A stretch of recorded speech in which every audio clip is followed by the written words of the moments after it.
In the previous video, I talked about the Bohr model and where it came from. And in the next couple videos, I'll show you how to draw Bohr models or remind you how to draw them. But before we do that, I just wanted to talk a little bit about some of the misconceptions that can arise from the Bohr models. I want to emphasize that it is a model. And so it's a model that can explain some of the observations we make in the laboratory, but it is just a model. Um, when we draw those shells around the nucleus, you might think that these shells are spherical, um, and in fact that's not true. The energy levels are actually there's a range of shapes for these energy levels or shells, um, which you'll learn more about in Chemistry 11. So that's one misconception that might arise. Another misconception is that we draw the electrons as little dots on those shells, and that might cause a misconception that electrons orbit the nucleus the way the planets orbit the sun. In fact, that's sometimes called the planetary orbital or the planetary model of the atom. In fact, electrons behave like waves as well as like particles. Um, and this is something that you'll learn more about in future chemistry classes.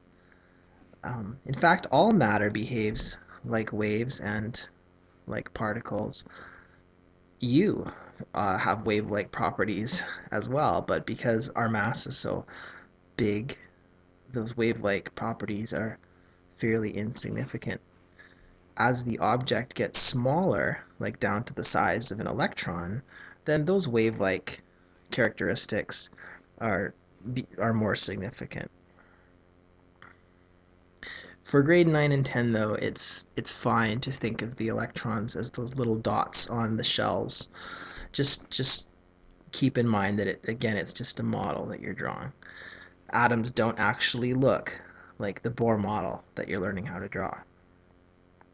Another way that these drawings are misleading is scale.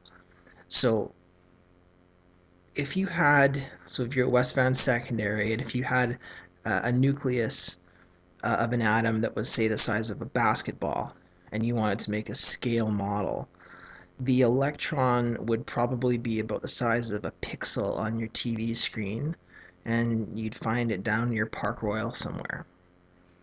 But obviously, you can't draw atoms to scale because there is so much empty space in an atom. So when we draw these Bohr models, again, with the shells so close together, it can give you sort of a misunderstanding about scale. Now the other thing that we do is we space the shells sort of equidistant from each other, and in fact that's not true either. As you move further away from the nucleus, the energy levels actually get closer together. But again, that's something for future chemistry classes.